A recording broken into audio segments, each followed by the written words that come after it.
Luto tag paboritong pansit sa taga Sub-Sahara mga dol. Simplihan lang nato. Human init sa kalha, butang din tag mantika balitris mga dol. Ug mao lang niya atong mga simple nga kinahanglan mga dol kay naaraman ta sa Sub-Sahara mga dol. Way langan-langan gisada yung tanan lamas balijis.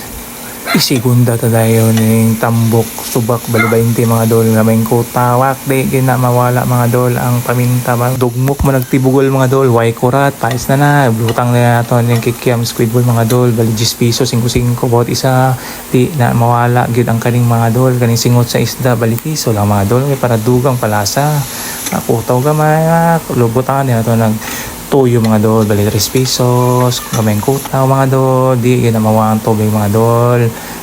Ug sigundahan nato mga dol, oyster sauce para padugang lasa, dugang lapot na atong niluto mga dol.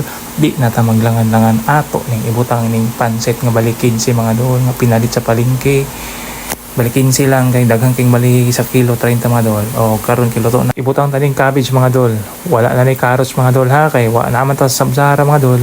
Luto na. Sprinklean din na itong scallion. Para aron ignon ba?